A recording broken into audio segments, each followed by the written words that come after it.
When you look at a stock market chart, each candlestick represents a specific period of time.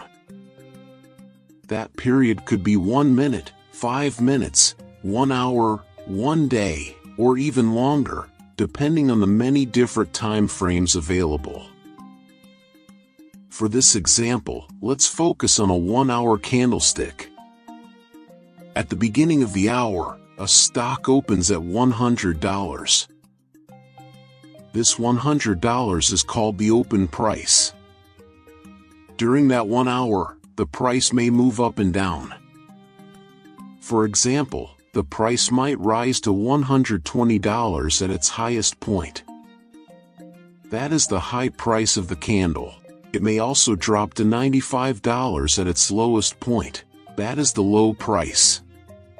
When the 1-hour period ends, the stock closes at $110.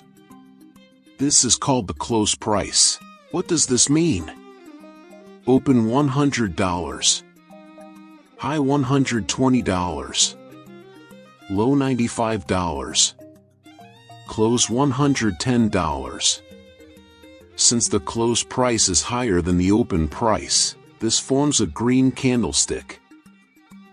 This indicates that buyers were stronger during that 1-hour period, and price closed higher than it started. Now let's look at another example. A new hour begins, and the stock opens again at $100. During that hour, the price moves up to $105, high, drops down to $80, low. But at the end of the hour, it closes at $85. Open $100. High $105. Low $80. Close $85. Since the close price is lower than the open price, this forms a red candlestick. This indicates that sellers were stronger during that 1-hour period, and the price closed lower than it opened. A single candlestick clearly shows where price opened, how high it moved, how low it dropped, and where it closed, all within 1 hour.